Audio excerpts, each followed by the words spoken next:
Imagine, if you will, an ocean unlike any you've ever seen. Not the serene, tranquil seas we know today, but a violent, chaotic abyss. An ocean teeming with life. Yes, but life so strange, so savage, that even the bravest of modern predators would hesitate to dive in. Welcome to the Cambrian period, around 541 million years ago. A time when the rules of survival were written in teeth, spines, and an unrelenting urge to eat or be eaten. This wasn't just a body of water. It was an unforgiving world where every ripple could conceal a lurking monster. This was an ocean on the edge, a liquid nightmare pulsing with menace. At this time, Earth was barely recognizable. The continents were scattered across the globe, forming a supercontinent called Gondwana, while others drifted aimlessly, isolated and desolate. The land was harsh, nothing more than a barren rockscape with volcanic ash choking the skies and a thin, barely breathable atmosphere. There was no oxygen to speak of, no sprawling forests or lush landscapes, just a planet holding its breath. But beneath the surface of this alien world, the ocean was anything but barren. It was a cauldron of life and death, a world where survival didn't follow the rules we know today. And then came the Cambrian explosion, a moment in Earth's history so dramatic it's been called the Big Bang of life. Evolution hit the gas pedal, and within the blink of a geological eye, just 20 million years, life went from simple blobs, sponges and jellyfish, to a mind-boggling array of creatures, some so bizarre that they seemed to come straight out of a nightmare. And the ocean? It was the stage, the arena where this frantic race of survival played out. Why the ocean, you might wonder? Well, it wasn't a choice. It was the only game in town. The land, covered in ash and a lack of oxygen, was inhospitable to anything larger than the toughest of microbes. The seas, however, were rich with nutrients from volcanic eruptions and the runoff of minerals from the land.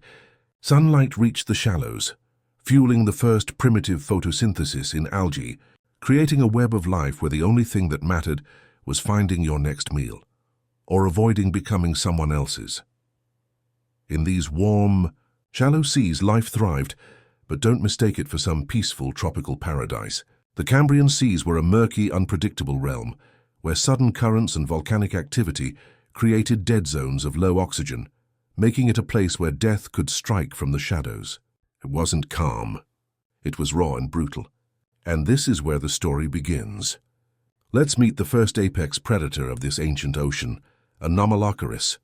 The name means strange shrimp, but that's an understatement. Imagine a creature up to 3 feet long, massive for the Cambrian period, a nightmare of the seas, a cross between a lobster and a spaceship.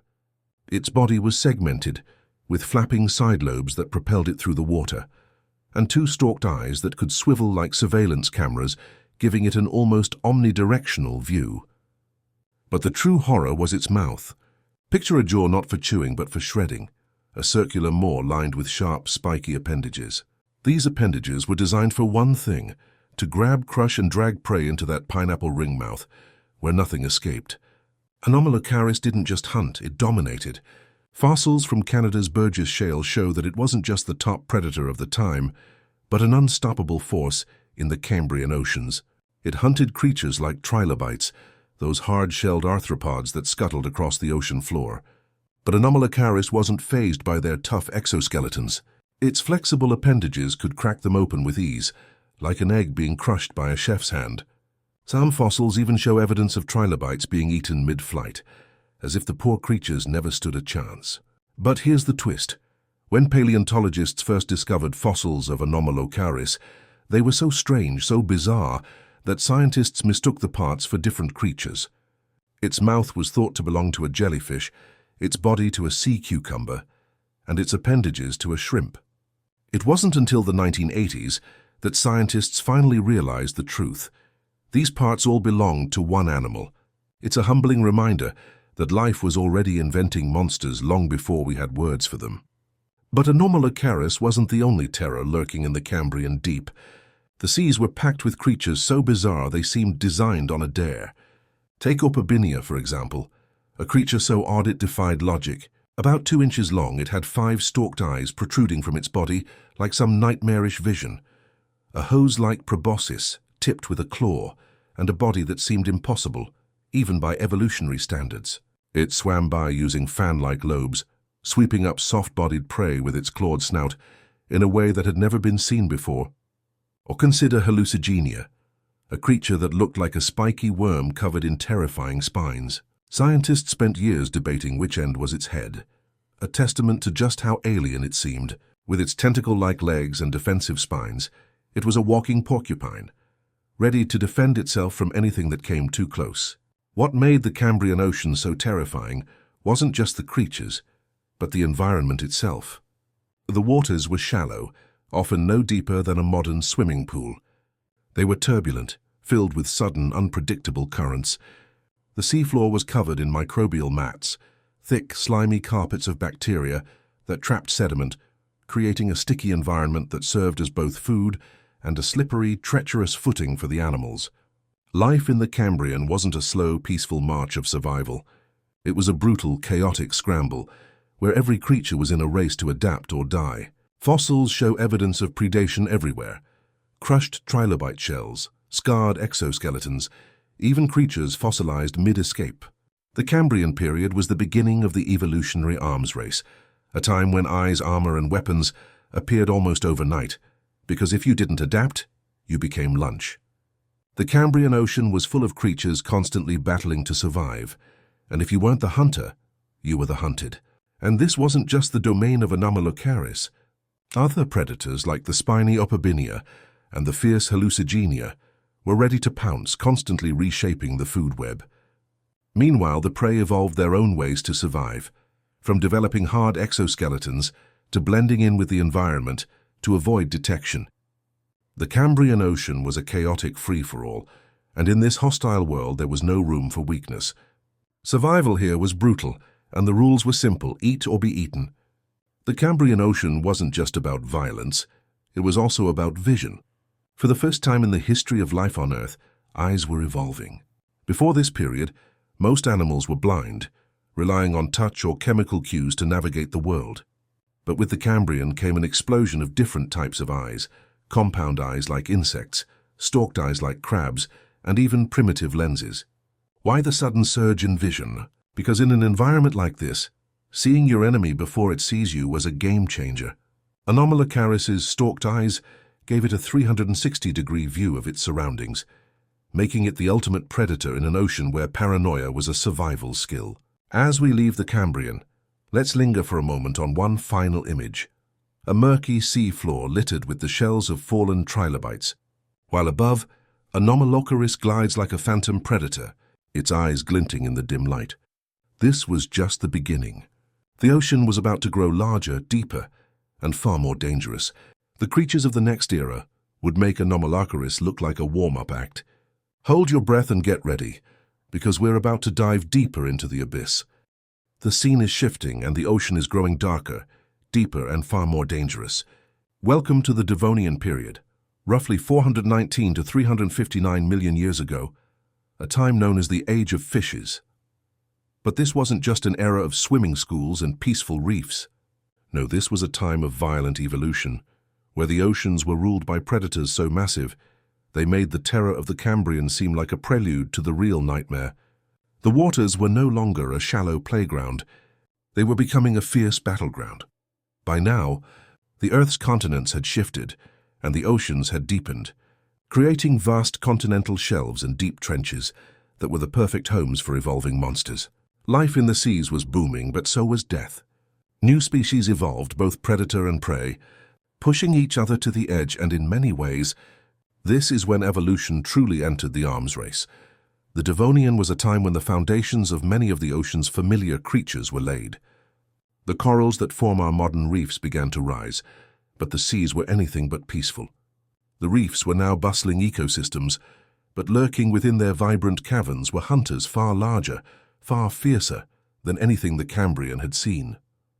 If the Cambrian Ocean was chaos, then the Devonian was evolution's version of a war zone, and in the midst of it all was Dunkleosteus. This fish wasn't just big. It was a living fortress, an armored titan with jaws that could crush anything in its path. Growing up to 30 feet long and weighing tons, Dunkleosteus was a placoderm, a group of heavily armored fish that made even the fiercest modern predators look like amateurs. Its bony plates protected its head and thorax like a battering ram, and unlike modern sharks, it had no teeth, just sharp, bony plates that acted like a guillotine. Its bite force was absolutely monstrous, possibly on par with that of a Tyrannosaurus rex. Imagine something so powerful, it could crack the shells of turtles or crush the bones of its prey with a single snap. Fossils from Ohio and Morocco have revealed evidence of Dunkleosteus feeding on smaller placoderms. Yes, it was a cannibal, and in the depths of these ancient seas, it was the top dog. It didn't just swim through the ocean, it bulldozed through it, unstoppable in its quest for dominance. But Dunkleosteus wasn't the only giant. The Devonian seas saw the rise of several other apex predators, including sharks, which were slowly but surely becoming the terror of the oceans. The development of jaws and teeth meant these predators didn't just capture their prey, they could rip, tear, and chew. And this wasn't an accidental development. Jaws were an evolutionary leap that reshaped the food web. Predators could now feed on tougher prey, while prey had to evolve new defenses to survive. At this point in time, we also start to see the first signs of the truly modern ocean. Sharks like Cladocelas were sleek, predatory creatures that had developed the efficiency of modern hunting machines. With sharp, serrated teeth and a streamlined body, Cladocelas was fast, its every movement built for speed and surprise. These sharks were among the first to truly master the art of predation, darting in and out of schools of smaller fish with the precision of a bullet. But it wasn't just the predators that were evolving. Prey species were getting tougher too. Evolution had its way with the animals that survived in the Devonian. Some of the arthropods from the Cambrian, like the trilobites, were still hanging on, but they weren't the easy targets they once were. Now they were evolving armor, horns, and spikes to fend off the growing threat of the ocean's predators. Trilobites, once the lowly scavengers of the ocean floor, were now playing defense like never before. And with this change, the ocean's food web became far more intricate. The deep ocean was still a mystery, a world full of dark corners and lurking predators. But the shallow seas where sunlight reached were now filled with predators and prey fighting for their place in the food chain. Coral reefs began to take shape in these shallow waters, vibrant with life, but dangerous as hunting grounds for creatures like Dunkleosteus and other early sharks. The beauty of the reefs, with their bright, colorful corals and thriving marine life, was a trap. Every corner, every crack, hid a hunter waiting for its next meal. And among these hunters were creatures like Stethocanthus, a relative of sharks, which had a dorsal fin shaped like an anvil, possibly used for mating displays or intimidating rivals. This bizarre spiny fin wasn't just for show. It likely helped it assert dominance in a brutal, competitive world. As the Devonian wore on, the seas grew darker, colder, and far more unpredictable. Massive algal blooms, spurred by the first plants creeping onto the land, choked parts of the ocean, creating dead zones where life struggled to breathe. The oxygen levels in certain areas would drop to dangerous lows, turning whole regions into suffocating graves for anything caught in the wrong place at the wrong time. The oceans, once a chaotic but manageable environment, were now turning into a maze of deadly niches, each more dangerous than the last. Creatures had to evolve faster, become smarter, or simply be stronger than their competitors. The weapons of the Cambrian period, hard exoskeletons, flexible appendages, were no longer enough. In the Devonian, the true monsters of the deep were becoming weapons in and of themselves. With powerful jaws, armored bodies, and sharp teeth, these predators were at the top of the food chain, and the arms race wasn't over. It was just beginning. The Devonian marked the dawn of a new kind of predator, one that would go on to shape the oceans for millions of years. The sharks, the placoderms, and the evolving species in the Devonian were the architects of the ocean's future. Their weapons would be refined, their adaptations would be perfected, and their legacy would echo through the oceans for eons. But the ocean was still a dangerous place. Every creature, whether predator or prey, was engaged in a constant battle to stay alive. And that battle, once again, would be shaped by the next phase of life on Earth, the rise of even greater monsters, ones that would change the ocean forever. But that's a story for later. For now, we leave the Devonian's chaotic seas behind, where creatures like Dunkleosteus ruled with an iron jaw, and enter a world where the stakes are about to get even higher. If you thought the oceans couldn't get any more terrifying, The Carboniferous period is here to prove you wrong. The oceans were no longer just battlefields where predators and prey engaged in a deadly struggle. No, now they were realms of monsters, some of the largest, most terrifying creatures the Earth had ever seen, where evolution's weapons were built to survive, kill, and dominate. Welcome to the Carboniferous, a time when sea scorpions grew as long as cars, and the deep was home to predators that could take down anything that moved. Let's start with Helicoprion, the largest arthropod that ever lived. Imagine a sea scorpion nearly 9 feet long. Yes, you read that right, 9 feet. This was no ordinary crustacean. With claws as large as meat cleavers, it could crush the toughest of prey, whether it was small fish, trilobites, or even other sea scorpions. It didn't just swim, it stalked the ocean floor, a massive predator that made every other creature in its path think twice before moving. Its pincers could exert enough force to break bone, turning it into a living wrecking ball of the ocean. It didn't need speed or agility. It had brute force and a terrifying presence. And it wasn't alone. The Carboniferous seas were teeming with predators like this, creatures that ruled with pure power. But Helicoprion wasn't the only giant lurking in these waters. The ocean was full of similarly monstrous creatures that grew to unimaginable sizes. The oceans were oxygen-rich at this time, thanks to the dense, towering forests on land, which pumped massive amounts of oxygen into the atmosphere and the water. This allowed creatures like Helicoprion to reach their monstrous proportions. Everything in the Carboniferous grew larger, whether it was land-dwelling insects or, of course, marine life. It was an era of extremes, where the waters were not just populated by large creatures, but filled with those that ruled their domains like undisputed monarchs. In the Carboniferous, we also saw the rise of the first true sharks, Catanacanthus and Xenocanthus, predators built for speed and aggression. Sharks, already formidable in the Devonian, evolved in the Carboniferous into even more terrifying forms. These sharks were sleek, fast, and deadly, with a hunting style that was relentless. Their bite forces were capable of shredding through flesh, and their hunting tactics were swift and calculated. They moved like silent assassins in the depths, always on the hunt.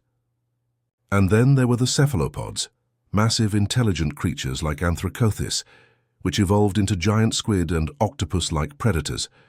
With their ink sacs, tentacles, and jet propulsion, these creatures had perfected the art of stealth and speed, much like their modern descendants. But these were not just predators. They were the ocean's shadowy assassins. With their ability to dart through the water, changing direction in an instant, they were a major threat to any creature, no matter how large. The Carboniferous seas were now as much about agility and surprise as they were about brute strength. And it wasn't just the ocean's creatures that made it terrifying. It was the environment itself. The Carboniferous seas were far from calm. Global cooling was beginning to take its toll, creating deeper, darker waters, with oxygen-deprived zones in the depths where no life could survive. These dead zones were treacherous areas of the ocean where life struggled to thrive, creating massive gaps in the food chain. But for the creatures that lived near the surface, life was anything but easy. The water was filled with predators, and they had to be quick, cunning, or armored to survive. Some of the sea's prey tried to adapt to the rising threats in the form of armor and defenses.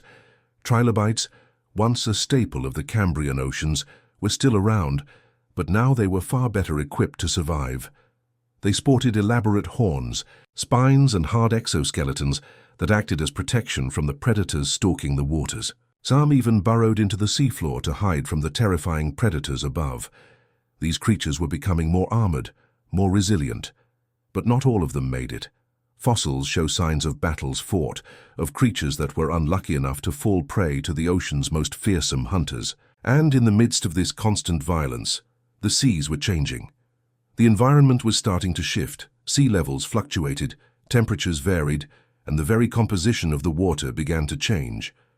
The Carboniferous period was marked by a rise in plant life on land, which in turn affected the ocean's nutrient levels. Massive algal blooms caused by the increased nutrients often resulted in sudden oxygen crashes that could wipe out entire marine populations. Imagine swimming through murky water where the oxygen suddenly vanishes, and the only thing you can hear is the faint thrum of your own heartbeat as a shadowy predator approaches. What made the Carboniferous ocean so terrifying wasn't just the size or power of the predators, it was their adaptability. Evolution was in full swing, and every new predator forced prey species to evolve, to become better armored, more evasive, or more agile. It was an evolutionary arms race like no other. Life was pushed to its limits, and only the most adaptable creatures survived. Jacalopterus, Dunkleosteus, and the evolving sharks were the apex of this ancient world. But what set them apart from the creatures of earlier periods was the sheer scale of their adaptations. These predators were not just bigger, they were smarter, more efficient, and better equipped to survive in a harsh, ever-changing ocean. As the Carboniferous period progressed, life continued to evolve, but so did the ocean's dangers. Even the first vertebrates were not immune. Evidence shows that early amphibians, those first creatures to venture onto land, were still very much part of the ocean's food chain. Fossils from the time show bite marks on their bones, suggesting that the ocean's predators were always ready to take advantage of any opportunity. The water was no place for the weak, and for many creatures the ocean wasn't a sanctuary, it was a battlefield where survival was always uncertain. The Carboniferous period was the height of ancient sea monsters. The size and power of the creatures that inhabited this world were staggering. But just as the oceans had changed before, they were about to change again. The battle for dominance would continue, but the stage was set for even greater monsters, and a new evolution of predators would emerge. But we're not quite there yet. The Carboniferous had more to offer than just monstrous creatures. It had a terrifying new environment, a deep ocean full of life and death waiting to unfold. As we leave the Carboniferous, we are left with a world forever marked by the giants that ruled the seas. Jacalopterus and its kin were the last of an ancient breed, and as the oceans began to cool and deepen, new horrors would rise to take their place. The ocean's rules had only just begun to evolve, and so had the creatures that called it home. The next chapter of this underwater nightmare is just ahead.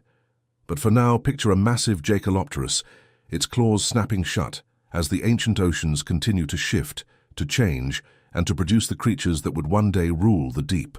Now, if the Carboniferous period was a world of giants, the Permian takes the terror to a whole new level. Welcome to the final chapter, before the greatest extinction event in Earth's history, where the ocean became a dark, cold abyss, a place where the predators were more nightmarish than anything that had come before, and life itself seemed to be pushing the limits of survival. It was a time of fierce predators, extreme environments, and the beginning of the end for many ancient species. The Permian period, spanning from 298 to 252 million years ago, was a world on the brink. The oceans had changed dramatically. The seas were deeper, colder, and more volatile. The temperature swings were extreme, with some regions of the oceans becoming anoxic, lacking oxygen entirely, and others growing hot, suffocating everything in their path.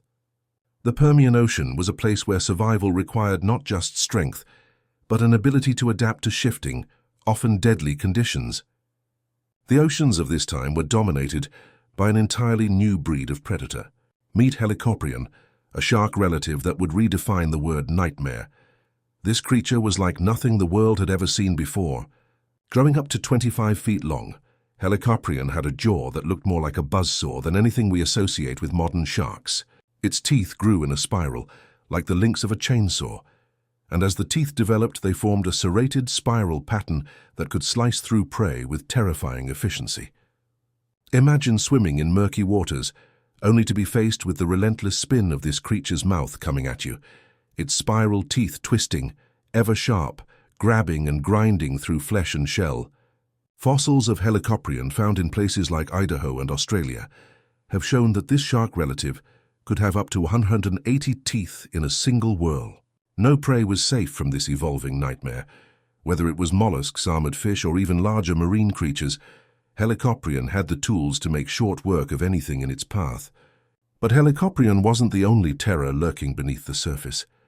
The Permian oceans were also home to Xenocanthus, a freshwater shark with a terrifyingly unique weapon, a spine-tipped tail. It prowled coastal waters, using its jagged tail to strike down unsuspecting prey. The bite force of Xenocanthus was devastating, and it wasn't just the size of its teeth that made it a threat. It was the way it could ambush and overpower prey with its speed and agility. And don't think that the ocean was just full of sharks and their kin. The deep sea was home to other monstrous creatures, including the last of the ancient sea scorpions like Pterotus, which could grow up to 6 feet long. With pincers ready to snap up any unsuspecting creature that ventured too close, Pterotus was one of the final remnants of the old guard of predatory arthropods. Imagine it lurking in the dark waters, waiting for its prey to swim within reach, only to be seized and dragged into the crushing depths. But the predators of the Permian weren't just confined to the depths. The reefs and shallow seas were just as deadly. Predators like Hybodus, a sharp-toothed shark that could slice through schools of fish with surgical precision, dominated these waters. Hybodus was a pack hunter, and like modern sharks, it knew the power of numbers. Schools of smaller fish had no hope of escaping the coordinated assault of these deadly hunters, who were masters of speed, precision, and group tactics. And then there were the larger predators that ruled the reefs, the placoderms which still roamed the waters, but now faced new challenges from the evolving sharks and marine reptiles. Placoderms were armored fish, and while their hard exoskeletons provided some protection, they weren't invulnerable. As the ocean's predators became more sophisticated, the placoderms had to adapt, growing even more heavily armored or developing more complex defensive strategies. But it wasn't enough to keep them safe from the rising tide of new predators. Yet it wasn't just the predators that were evolving. Life in the Permian was a constant arms race, where even the prey had to evolve in ever more terrifying ways to survive. This was a time of mass evolution and adaptation, where the sea's creatures were constantly tweaking their forms and abilities to gain an edge.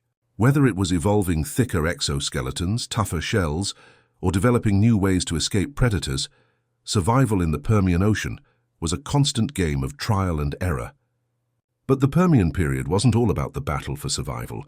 It was also a time of incredible environmental turmoil. The seas were marked by massive swings in temperature, oxygen levels, and chemical composition.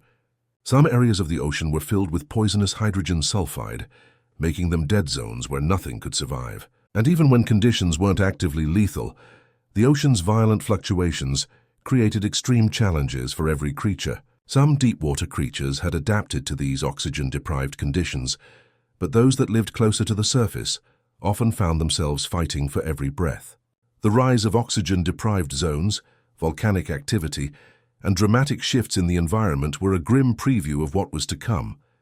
These extreme conditions began to take their toll, causing a mass extinction event that would wipe out nearly 90% of life on Earth, marking the end of the Permian. But that was still far in the future, and as of this moment, the ocean was a kingdom of monsters, where only the strongest, most adaptable creatures could survive. The ocean of the Permian was also a place of violent competition. Nothing was sacred, not even the ocean floor. Evidence suggests that creatures like Dunkleosteus, though ancient, still roamed the seas, competing with new and emerging species for food and space. The pressures of the environment and the rising threat of predators drove the evolution of the creatures that swam through these dark waters, creating an ever-tightening circle of survival. For every Helicoprion and Xenocanthus, there was a prey species that had to evolve, fight, or flee. The intense competition in these seas drove the creatures that lived there to extremes, whether it was through evolving deadly features or developing new survival tactics. The Permian was the ultimate test of evolutionary strength, a brutal crucible that shaped many species for millions of years to come. As we leave the Permian behind, we are left with a world forever marked by the creatures that dominated it. Helicoprion, Xenocanthus, Pterotus, and Hybodus were just a few of the ocean's deadliest inhabitants. The waters, once teeming with life and monsters, were becoming increasingly inhospitable. The stage was set for one of the greatest extinction events in Earth's history, but before that reset came, the ocean was pushing life to its absolute limits. It was a world where every creature was a fighter, and every day in the ocean was a new battle for survival. As the Permian drew to a close, the ocean was at its most monstrous. a world of terrifying predators, extreme environments, and a relentless fight for survival. But even the greatest predators were no match for what was to come next. The oceans were about to face their darkest hour, and the creatures of the Permian would be caught in the wake of what was to follow, the largest mass extinction the planet had ever known. For now, the ocean was a kingdom of fear, but soon it would become a graveyard. The nightmare was about to reach its darkest depths. Now we enter the Mesozoic era, a time when the oceans weren't just filled with monsters, they were dominated by them. The Triassic, Jurassic, and Cretaceous periods saw the rise of marine reptiles, a diverse array of sea monsters whose very presence in the oceans marked an era of brutality, terror, and savage evolution. These were the true sea dragons, creatures that would define the oceans for millions of years, eclipsing everything that came before them. If the previous eras were battles for survival, the Mesozoic was a full-blown war for dominance in the deep. Let's start with the Triassic period, around 252 to 201 million years ago. This was a time of rebuilding after the mass extinction event that wiped out nearly 90% of life on Earth. The oceans, while recovering, were still a battlefield. Marine reptiles began to evolve, and one of the earliest of these was the Mosasaurus, a crocodile-like reptile that lived in the shallow seas and coastal waters. Growing up to 10 feet long, it had an elongated neck and sharp, needle-like teeth. This creature was an ambush predator, hiding in the shallows and waiting for fish, ammonites, or anything else foolish enough to wander too close. But Mosasaurus wasn't alone. The oceans were also home to a rapidly growing variety of predatory marine life. The ichthyosaurs, dolphin-like reptiles that ruled the seas for millions of years, began to take form in the late Triassic. With their streamlined bodies, large eyes, and powerful tails, they were built for speed. Their jaws were filled with teeth that allowed them to capture and hold on to slippery fish and squid. The Mixosaurus, one of the first ichthyosaurs, was a small but fast predator. Capable of darting through the waters at incredible speeds, its eyes adapted for hunting in murky depths. But while these creatures were still establishing their dominance, the Jurassic period, 201 to 145 million years ago, would see the true explosion of sea monsters, an age when the oceans came alive with predators unlike anything the world had ever seen. Enter the plesiosaurs, some of the most terrifying creatures to ever swim the oceans. These creatures are perhaps most famously represented by the long-necked snake-like forms that seem to have come from ancient legends of sea serpents. Elasmosaurus, one of the longest of the long-necked plesiosaurs, could grow up to 40 feet long with half of that length devoted to its neck. This creature didn't just cruise through the water. It used its neck to snatch prey from great distances, darting through schools of fish or diving deep for squid. Its massive body, however, was not just for swimming. With rows of sharp teeth, it was a predator built for tearing into prey. And it wasn't alone. Other plesiosaurs, like Helicoprion, were much more robust with shorter necks, but far larger, more powerful bodies. These short-necked plesiosaurs were formidable predators, capable of taking down larger prey, including other reptiles, sharks, and ammonites. With jaws like a vice, they could rip into anything in their path, and their agility in the water made them almost unstoppable. While the plesiosaurs were ruling the waters in the Jurassic, the sharks were also evolving. Gone were the ancient placoderms and the ancient toothless sharks of the past. Now we had creatures like Carcharicles, a monstrous predator whose size and strength would rival the fiercest of land dinosaurs. These sharks were equipped with serrated teeth, capable of slicing through almost anything. The Ginsu shark, named for its blade-like teeth, was one of the most feared predators of the Jurassic, with a jaw force so powerful it could rip through even the toughest prey. But the true star of the Jurassic seas, the one that would become the most legendary sea monster of the era, was Mosasaurus. This ancient marine lizard would reach lengths of up to 50 feet, with jaws that could snap a fish or a small plesiosaur out of existence with terrifying speed. Imagine a creature with a long serpentine body, flippers that could propel it through the water like a missile, and a massive, powerful tail that could strike with deadly precision. Mosasaurus was the true apex predator of the Jurassic oceans. Its massive head and powerful bite force made it the terror of the seas, and it would continue to dominate for millions of years. As the Cretaceous period, 145 to 66 million years ago, arrived, the seas were filled with even more monstrous predators. The Mosasaurus continued to rule, but now it faced competition from newly evolved predators like the Kronosaurus. This massive, short-necked plesiosaur was a killing machine, its enormous jaws lined with teeth capable of snapping through bone. It was fast, aggressive, and as dominant as any predator of the time. Kronosaurus's reign over the Cretaceous seas is a reminder of just how varied and terrifying the oceans were at this time. However, the true terror of the Cretaceous was Megalodon. The ancient ancestor of today's great white shark, Megalodon reached lengths of up to 60 feet, with teeth so large they could crush the bones of whales. It wasn't just a shark. It was the ultimate oceanic predator. It could ambush prey in a single strike, taking down large marine mammals including whales, dolphins, and sea turtles. With its jaw capable of exerting incredible force, Megalodon reigned supreme in the Cretaceous ocean, an unstoppable force of nature. Some scientists believe its hunting style was similar to today's great whites: ambush, bite, and retreat, waiting for the prey to bleed out before finishing the kill. But Megalodon didn't rule alone. The Cretaceous seas were also home to new generations of sharks, squid-like cephalopods, and ancient sea turtles. Fossils show that sea turtles grew larger, with creatures like Archelon reaching lengths of up to 15 feet. These massive turtles were slow and lumbering, but had thick, powerful shells that could withstand the initial attack of smaller predators. Still, Megalodon didn't hesitate to target these slow-moving giants, and many turtles bear scars from their encounters with these massive sharks. And let's not forget about the marine birds that appeared during this time, such as Ichthyornis, which could dive into the water in pursuit of prey. But even these expert hunters weren't immune to the predators of the Cretaceous. The seas were still a place where the sky above and the depths below held a constant threat. As the Cretaceous period came to an end, the ocean had reached its peak of ferocity, with creatures like Mosasaurus, Kronosaurus, and Megalodon battling for dominance. But just as the seas had given birth to these monsters, they were about to see the most destructive event yet: the Cretaceous Paleogene extinction. This mass extinction would wipe out most of the ocean's giants, leaving behind a quieter, less dangerous sea for the survivors. The Mesozoic era was a time when the oceans were ruled by some of the most powerful and terrifying creatures to ever exist.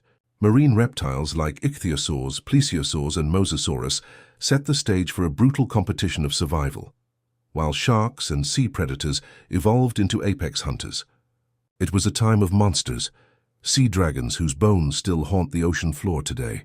As the Cretaceous came to a close, the ocean was on the brink of change, setting the stage for the rise of mammals, whales, and the new predators that would soon take over. But for now, we're left with the echoes of these ancient monsters, reminders of an ocean that once was the most terrifying place on Earth. The ancient reign of sea reptiles and monstrous sharks is over, but that doesn't mean the terror of the oceans has diminished. The Paleogene and Neogene periods, from 66 to 2.6 million years ago, marked the emergence of a new generation of oceanic predators, ones that would redefine the marine world. As the monstrous reptiles of the Cretaceous faded into the past, they made way for the ocean's newest inhabitants, marine mammals. These mammals would grow into the ocean's new apex predators, forever altering the balance of power in the deep. The Paleogene period, 66 to 23 million years ago, arrived with a new ecosystem emerging from the ashes of the Cretaceous-Paleogene mass extinction event, which wiped out 75% of Earth's species, including the mighty Mosasaurus and plesiosaurs. The oceans were quieter, but the survivors were preparing to take their place as rulers of the deep. Sharks, along with the first true whales and sea mammals, began to fill the niches left behind. But one thing remained constant: the ocean was still a place of savage, relentless competition. At the dawn of the Paleogene, the ocean's apex predators were no longer the ancient sea lizards. Instead, we saw the rise of Cetacea, the order of marine mammals that includes the whales, dolphins, and porpoises we know today. But these weren't just any marine mammals. These were massive predatory giants that evolved to take control of the oceans. The Basilosaurus, one of the first of these giant whales, could reach up to 60 feet long.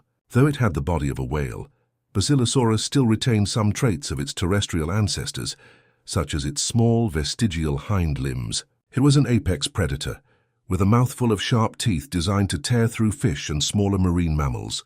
This ancient whale glided through the ocean with terrifying grace, using its large, powerful tail and sharp teeth to capture its prey. Basilosaurus was the first true predator of the Paleogene seas, but it wasn't alone. Squalodon, a smaller but equally deadly whale, also roamed the ocean depths. With its serrated teeth and a body built for swift movement, it hunted in the same waters as Basilosaurus, competing for food. These early cetaceans were masters of the sea, their long, sleek bodies perfectly adapted for hunting in the open water. They were the new kings of the ocean, and they were just getting started.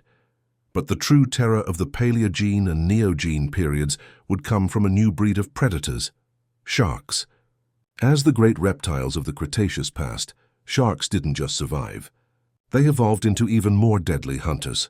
The Otodus shark, a precursor to the fearsome Megalodon, was already growing into a terror of the Paleogene seas. This monster of a shark could reach lengths of 30 feet with teeth the size of your hand. Its jaws were designed to crush bones, and it was capable of taking down large marine mammals, including early whales and seals. With a bite force rivaling that of modern great whites, Otodus was a formidable predator, whose sheer size and power made it an oceanic force to be reckoned with. But while sharks were growing larger and more dangerous, the ocean was also witnessing the rise of a different kind of hunter, the early dolphins. These social predators were smaller than the giants like Basilosaurus or Otodus, but their intelligence and teamwork made them formidable in their own right. The Delphinidae family, which includes modern-day dolphins, began to evolve during this period, and they became known for their remarkable hunting tactics. Dolphins used their keen senses, echolocation, and cooperative hunting strategies to work together to capture prey, often overwhelming larger animals through sheer intelligence and teamwork. These early dolphins were predators, but they were also prey. As the Paleogene period progressed, the seas were still home to many terrifying hunters, some older, some new. The oceans were a deadly place, where survival meant constantly adapting to the evolving challenges. The food chain was in flux, and each predator had to keep evolving, growing stronger and more efficient if it wanted to stay on top. As we move into the Neogene period, 23 million to 2.6 million years ago, the oceans continued to shift, and the rise of modern marine mammals became more pronounced. Megalodon, the ocean's most terrifying predator, began to take form. As a relative of the modern great white shark, this massive predator could grow to an astonishing 60 feet in length, its jaws capable of crushing anything in its path.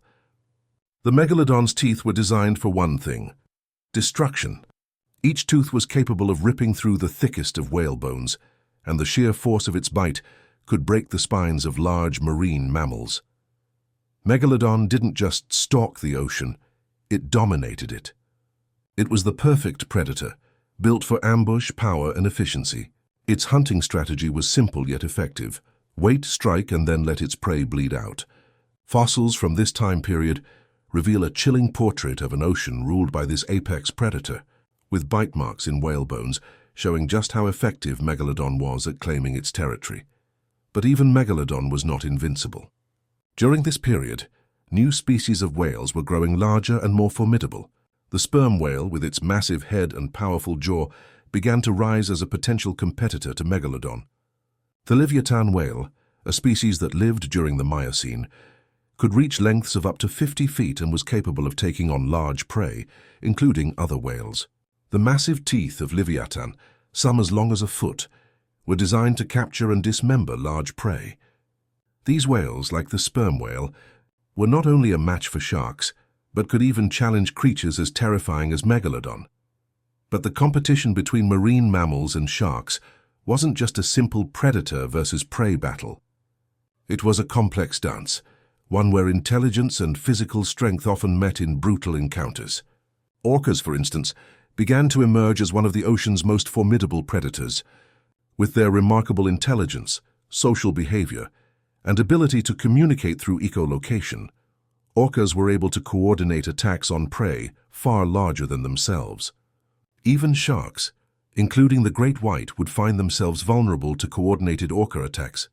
Fossil records suggest that orcas, working in groups, could overpower even the largest of sharks, marking the rise of a new type of predator, one that didn't just rely on brute force, but also on strategy and teamwork, As the Neogene period drew to a close, the ocean was a battleground where megalodon, sperm whales, and orcas clashed in a world of ever-shifting alliances and rivalries. But as the ocean's food chain grew more competitive, a new force was about to enter the scene: humans. The rise of early humans and their interaction with the oceans would soon shift the balance of power once again. Yet, as the Paleogene and Neogene periods show, even the most terrifying creatures of the deep were part of a larger evolutionary puzzle. The oceans had witnessed incredible transformations, from the rise of marine mammals to the dominance of sharks, and now we were on the precipice of the next great change. For now, though, picture a sperm whale charging through the water, its massive jaws snapping shut around its prey, while a megalodon glides silently through the deep, its massive form looming over the ocean floor. The age of marine mammals and megasharks is just beginning to settle into place, and the ocean's nightmares are far from over. The question remains, who will truly rule the ocean in the end? The answer is still unfolding in the waters we know today. The ocean is changing once again. As we transition into the Pleistocene and Holocene epochs, roughly from 2.6 million years ago to the present, the seas that were once ruled by monstrous marine reptiles, gigantic sharks, and ancient whales have entered a new age of predators. In this chapter, the ocean becomes a place of intense rivalry, not just among creatures of the deep, but between humanity and the untamed seas. The apex predators of the past still swim these waters, but new threats, new battles, and new power struggles are emerging, making the ocean as perilous as it has ever been. The Pleistocene epoch, which began around 2.6 million years ago, is marked by drastic climate shifts and the advent of the ice ages. Sea levels fluctuated, vast ice sheets advanced and receded, and the once temperate waters began to cool, transforming the ecosystems of the deep. But even in these colder, more unstable waters, the ocean's predators remained powerful forces, adapting to changing environments and battling for survival in increasingly dangerous conditions. At the top of the food chain during this epoch was Megalodon, still the undisputed ruler of the ocean, at least until the climatic shifts began to take their toll. As the world cooled and ice sheets expanded, the waters that Megalodon thrived in were shrinking. The oceans were becoming colder, less hospitable to this warm water giant. It's believed that the cooling waters and changes in prey availability, particularly the decline in the populations of large marine mammals, contributed to the eventual extinction of Megalodon around 2.6 million years ago. Megalodon, once the ocean's greatest predator, had now been outpaced by the rapidly evolving environments and species. But just because Megalodon was gone didn't mean the ocean was any less dangerous. The cold, murky waters of the Pleistocene were still home to monstrous predators. This was the time of the great white shark, a predator that would go on to become one of the most feared creatures in the modern ocean. But great whites were not alone. Their ancient relatives had already perfected the art of ambush and precision, and now they had evolved into faster, more efficient killing machines. Meanwhile, the rise of orcapods, also known as killer whales, brought new dynamics to the battle for dominance in the oceans. Orcas, whose intelligence and cooperative hunting strategies made them the ultimate pack hunters, were now taking over roles previously occupied by individual predators like Megalodon.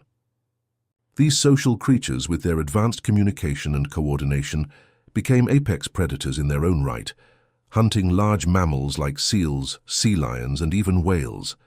Orcas' ability to work in groups, orchestrating complex strategies to isolate and take down prey, made them formidable adversaries. As Megalodon faded into extinction, the battle for the deep shifted. Now it was the great whites and orcas at the top. The great white, with its speed and power, was now the quintessential predator of the ocean. With its serrated teeth, designed to tear through the flesh of seals, dolphins, and even whales, the great white was the terror of the modern seas. So it was a predator that could strike with lightning speed, ambushing its prey from below before the victim even knew it was in danger. The great white's attacks are swift, brutal, and often decisive. One powerful bite is enough to incapacitate even the largest animals. But even the great white's reign is not uncontested. The orca's intelligence gives it an edge that no other predator can match. Orcas have been known to target great whites, using their teamwork to flip the sharks onto their backs and induce a tonic immobility, essentially paralyzing the shark. Orcas have even been seen hunting large baleen whales, using their superior intelligence and group tactics to wear down prey and break their defenses. In some parts of the world, orcapods have developed specialized techniques to hunt and kill even the most formidable creatures. And yet, despite these terrifying apex predators, the true danger of the Pleistocene and Holocene oceans isn't just from predators themselves, it's the humans who have ventured into their domain. As humans developed better technology, they began to interact with the ocean in ways that no other species ever had. Fishermen and hunters began to exploit the seas for their own needs, and the effects of this exploitation on the ocean's ecosystems became apparent. Today, the ocean is still a battleground. The rise of industrial fishing, pollution, and climate change has introduced new threats to the delicate balance of life beneath the waves. Sharks, whales, and orcas, the giants of the deep, face new challenges. Overfishing has led to a dramatic decline in fish populations, leaving predators like great whites and orcas with fewer resources to feed on. Climate change has caused the ocean's temperatures to rise, altering the habitats of many marine species and putting pressure on the creatures that depend on stable conditions. Plastic pollution is another modern danger, one that the ocean's predators are not equipped to handle. Turtles, whales, and dolphins are often found trapped in nets or ingesting plastic debris, which causes injury, illness, and death. The oceans, once teeming with life and predators, are now under siege by human activity. The power struggle in the deep is no longer just between the animals. It's between humanity and the creatures that have ruled the seas for millions of years. In the Holocene epoch, from roughly 11,700 years ago to the present, the oceans have been shaped by human presence. The oceans are still home to the terrifying great whites, orcas, and other apex predators, but the world beneath the waves has been irrevocably altered by human hands. As humans continue to explore and exploit the oceans, we have become part of the food chain, shaping the rules of the ocean's survival. Today, the ocean is still a place where life and death are defined by a delicate balance. The sharks and orcas remain the kings of the seas, but the future is uncertain. Will these ancient predators survive the challenges posed by human activity? Or will the ocean once again be forced to adapt to the new threats brought by its most dangerous creature, us? As the sun sets over the waves, casting long shadows over the water, the ancient battle for survival continues beneath the surface. A great white shark glides silently through the ocean, its dorsal fin cutting through the water like a knife. An orcapod circles nearby, strategizing their next move. And in the deep, a whale moves through the dark waters, unaware of the predator just below. The ocean is still a place of wonder and terror, where the most powerful creatures on Earth must fight to survive, not just against each other, but against the ever-present threat of change. The ocean's nightmares are far from over, and the battle for the deep will continue, as long as there are creatures that dare to claim it as their own. The future of the ocean is still unwritten, but the legacy of the creatures that have ruled it for millions of years remains. As the tides change and the currents shift, one thing is certain: the ocean will always be a place of danger, a place where only the strongest survive.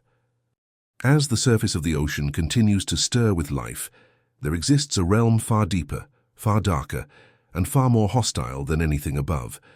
The deep sea, a place that remains largely unexplored and untouched by human hands, is the final frontier of the ocean, where light barely penetrates.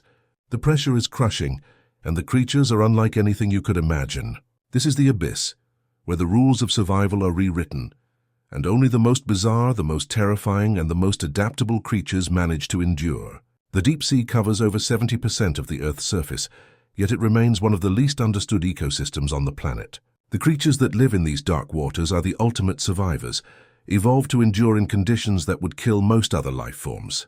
The deep sea is a place of absolute extremes, pitch black, freezing cold, and at times devoid of oxygen. Yet life thrives in these hostile conditions, shaped by the forces of evolution to survive against the most impossible odds. To understand the horrors of the deep sea, one must first understand the extremes that define it. Below the ocean's surface lies a world of crushing pressure, intense darkness, and an environment so cold that water freezes around you. The deep sea starts at depths of about 200 meters, 656 feet, and extends to the Hadal zone, the deepest part of the ocean, where trenches like the Mariana Trench plunge over 10,000 meters, over 36,000 feet, into the abyss. At these depths, the weight of the water above is enough to crush submarines, and the darkness is so absolute that bioluminescence becomes the only form of light. In these forbidding waters, life adapts in ways that defy the imagination. One of the most horrifying examples of life in the deep sea is the anglerfish. This creature is as bizarre as it is terrifying. With a bioluminescent lure dangling from its head, the anglerfish lures unsuspecting prey toward its gaping mouth. The lure acts as both a trap and a beacon in the eternal darkness, guiding prey directly into the anglerfish's jaws. Its terrifying teeth are designed to grip, holding onto its victim with a vice-like strength until it can be swallowed whole. But the anglerfish is just the tip of the iceberg in terms of the deep sea's monsters. Among the terrifying inhabitants of the abyss are the giant squid and colossal squid, both of which can grow up to 40 feet long. These squid are formidable predators, with tentacles covered in suction cups and hooks that allow them to snare and immobilize prey. Their enormous eyes, some as large as dinner plates, help them navigate in the absolute darkness of the deep, and their ink, used as a defense mechanism, clouds the water to confuse and escape predators or prey alike. Yet the giant squid's greatest threat is another deep-sea predator, the sperm whale. These massive mammals, though not as deep-diving as some creatures, regularly venture into the abyss to hunt for squid. The great battles between sperm whales and giant squid have been immortalized in the deep-sea food chain. Sperm whales are known to dive to depths where they face the threat of giant squid, fighting these creatures with their powerful jaws and crushing teeth. It's a battle that occurs in the deep, where few humans have ever ventured, and its ferocity is beyond comprehension. But not all the monsters of the deep are creatures we know. The deep sea harbors unclassified species, freakish and enigmatic beings that have only recently been discovered.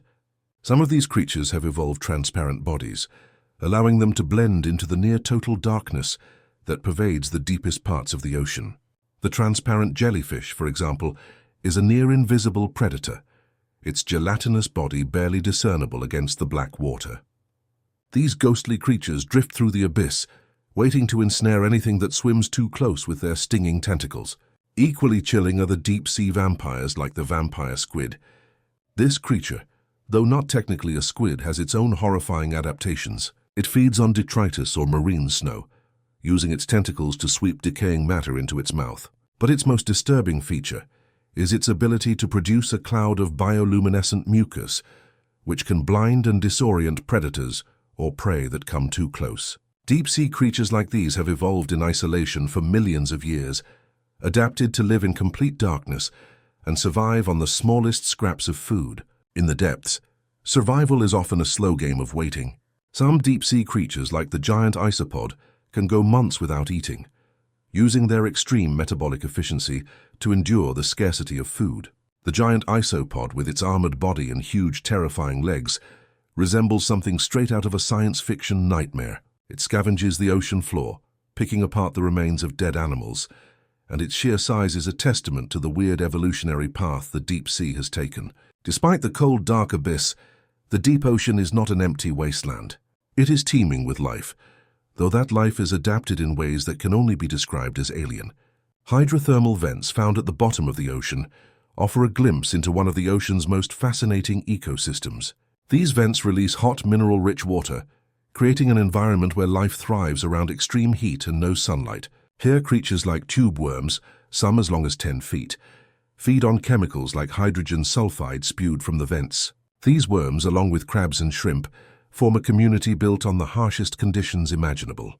The hydrothermal vent communities are so otherworldly that some scientists have suggested they might resemble the conditions in which life first arose on Earth. But these creatures also embody the terrifying adaptability of life in the deep. Unlike surface-dwelling creatures, life in the deep sea is driven by chemistry rather than sunlight. Some animals in these ecosystems rely on chemosynthesis rather than photosynthesis, utilizing the chemicals in the water to fuel their growth and reproduction. The deep sea is a place where the very laws of biology seem to bend. Creatures grow to enormous sizes, develop bizarre and terrifying features, and evolve in ways that would be impossible in the sunlit world above. The deep-sea trenches, like the Mariana Trench, are home to some of the most extreme environments on Earth, with life forms that defy understanding. The Hadal Zone, the deepest part of the ocean, remains one of the most enigmatic places on Earth, a place where creatures must survive with little to no light and endure crushing pressures that would destroy most life. Yet, even in this abyss, the ocean continues to surprise us. New species are discovered regularly in the deep sea, many of them more bizarre and horrifying than anything we could have imagined. With the advent of new technology, submersibles, remotely operated vehicles, ROVs, and sonar, we are finally beginning to peel back the layers of mystery surrounding these depths, revealing creatures that seem straight out of a nightmare. But even with all our technology, the deep sea remains largely unexplored, a final frontier for science and a place where the rules of survival have been written in darkness. The dark abyss is not just a physical location in the ocean. It is a reminder that the ocean is a place of extremes. It is a reminder that, no matter how terrifying the predators above, there is always something far worse waiting in the dark, unexplored reaches of the sea. The deep sea is a world where evolution has crafted creatures that defy imagination, and where survival comes at the cost of everything that is familiar to life on the surface. From the terrifying anglerfish to the massive squid, from the bizarre creatures living around hydrothermal vents to the unclassified monsters of the deep, the abyss is a place where only the strongest, most bizarre creatures survive. And the more we learn about this mysterious world, the more we realize how little we truly understand about the ocean. What lies beneath is a world that still holds untold mysteries, and in that darkness, the nightmares are alive, waiting, lurking, and evolving in the depths where we least expect them. As we leave the deep, the ocean continues to hold its secrets close. The abyss is still a world of untold horrors, a place where light never reaches and monsters lurk in the shadows, waiting for their next prey. The deep sea may be the final frontier of the Earth, but it remains a place where the nightmare never sleeps. And who knows what new horrors await just beyond our reach in the dark waters of the deep. As we approach the final chapter of this deep dive into the prehistoric oceans, we must confront an undeniable truth. While the seas have been a domain of ancient terror and unimaginable creatures for hundreds of millions of years, today they are facing a threat unlike any other.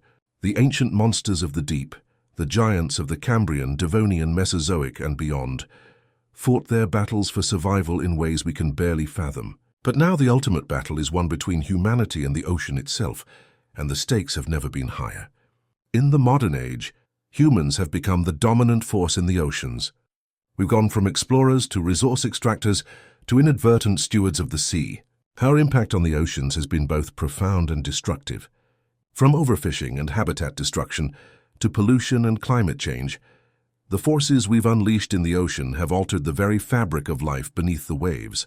The ocean, once a place where only the most brutal, clever, or powerful creatures could thrive, is now under siege by a different kind of predator: us. Let's start with overfishing. For centuries, humanity has relied on the ocean as a primary source of food, and in the process we've harvested its creatures to the brink of extinction. While fishing has been a part of human culture for millennia, the methods we've developed to catch fish, whales, and other marine life have changed dramatically. The advent of industrial fishing techniques, such as trawling, deep-sea fishing, and longlining, has allowed us to catch fish at an alarming rate. As a result, many species are now critically endangered, including sharks, tuna, and various whale species. The most terrifying part? Many of these fish and marine mammals are not given the chance to recover. The sheer demand for seafood, coupled with unsustainable fishing practices, has pushed many populations past their breaking point. Take sharks, for example. Once the apex predators of the ocean, sharks are now facing population declines due to overfishing and the demand for shark fins.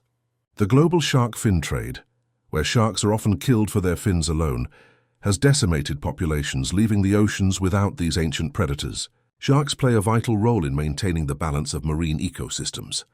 Without them, the entire food chain can collapse. Their decline is a warning sign that the ocean's ecosystems are in peril. Whales, too, have suffered at the hands of human exploitation. While commercial whaling has significantly decreased since the 20th century, The scars of humanity's insatiable hunt for whale oil, meat, and baleen remain. Many whale species, including blue whales and sperm whales, were pushed to the brink of extinction. Despite the global ban on commercial whaling, certain countries continue to hunt whales under the guise of scientific research, further endangering these majestic creatures. But overfishing is just the beginning. Pollution is another insidious threat to marine life. The oceans have become a dumping ground for human waste, plastics, chemicals, and oil. Plastic pollution in particular is a modern horror. Every year, millions of tons of plastic waste enter the oceans, suffocating marine life, poisoning creatures, and contaminating the food chain. Sea turtles mistake plastic bags for jellyfish, and whales and dolphins ingest plastic, often with fatal consequences. The iconic Great Pacific Garbage Patch, a swirling vortex of plastic waste the size of a small country, is just one example of how the oceans have been inundated with debris. Microplastics, tiny particles of plastic, have infiltrated even the deepest parts of the ocean, from the Mariana Trench to the Arctic. Chemical pollution is also poisoning the oceans. Agricultural runoff, containing pesticides and fertilizers, flows into the seas, creating dead zones where oxygen levels are so low that life cannot survive. These dead zones are expanding at an alarming rate, creating vast regions of the ocean where ecosystems collapse and entire species die off. Additionally, oil spills, like the Deepwater Horizon disaster, have wreaked havoc on marine habitats, killing fish, corals, and other marine life in catastrophic numbers. The long-term effects of oil pollution are still felt in the oceans, with ecosystems slow to recover. But perhaps the most devastating threat to the ocean's survival, and the most urgent, is climate change. The ocean is not just a passive observer of global warming, it is an active participant. As the planet heats up, the oceans absorb much of the excess heat, leading to rising sea temperatures that disrupt marine ecosystems. Warmer waters affect the migration patterns of fish, the breeding habits of whales, and the distribution of plankton, the foundation of the ocean's food chain. Coral reefs, which are vital to marine biodiversity, are particularly vulnerable to rising temperatures. When the water gets too warm, corals expel the algae living in their tissues, leading to coral bleaching, a process that weakens and kills coral reefs. These reefs are not just beautiful, they are essential to the survival of countless marine species, providing food and shelter for a wide range of creatures. As reefs die, the biodiversity they support also collapses. The rise in sea temperatures also leads to ocean acidification. As more carbon dioxide is released into the atmosphere, a significant portion of it is absorbed by the oceans, making the water more acidic. This disrupts the ability of marine organisms, such as shellfish, corals, and plankton, to build their calcium carbonate shells and skeletons. The effects of acidification are still being studied, but the consequences are clear. The ocean's delicate ecosystems are being transformed. As the oceans warm and acidify, sea level rise becomes an increasingly dire threat. Melting ice sheets and glaciers, along with the thermal expansion of seawater, are causing sea levels to rise at an accelerating rate. Coastal communities, home to millions of people, are being displaced as their land is slowly swallowed by the ocean. Entire ecosystems along the coastline are being altered or destroyed. Wetlands, mangroves, and estuaries, which act as critical buffers between land and sea, are disappearing, leaving both humans and marine life vulnerable to the impacts of storms and flooding. The future of the ocean, then, is fraught with uncertainty. The ocean has survived countless challenges over the eons: asteroid impacts, mass extinctions, and the rise and fall of species. But now it faces an existential crisis unlike anything it has ever encountered, a crisis brought on by the very creatures that depend on it for survival: us. Yet, despite the bleak outlook, there is still hope. The ocean is resilient, and there are efforts underway to reverse the damage we've done. Marine conservation initiatives are working to protect endangered species and restore critical habitats. Organizations are pushing for the establishment of marine protected areas where ecosystems can recover without the threat of human interference. Sustainable fishing practices are gaining traction, with more focus on protecting fish populations and reducing bycatch. Governments and environmental groups are working together to reduce plastic waste and tackle ocean pollution. The international community is finally recognizing the need for urgent action to combat climate change, and the ocean is at the forefront of this fight. The ocean's story is far from over. The ancient monsters of the deep may no longer be with us, but their legacy endures in the creatures that still call the sea home. The battle for the ocean's future is one we must all participate in, for the ocean's survival is tied to our own. The stakes couldn't be higher. As we move forward, it is up to us to decide what kind of ocean we leave for future generations. Will it be an ocean of vibrant life and thriving ecosystems, or an ocean plagued by the consequences of our actions? The future of the ocean rests in our hands. It is time for us to become the stewards of this ancient, powerful force, so that the ocean can continue to thrive, just as it has for billions of years. The ocean's nightmares may still exist, but together we can ensure that the ocean's beauty, power, and mystery endure for generations to come. The fight for the ocean is far from over, and it is a fight that demands our attention, our action, and our respect.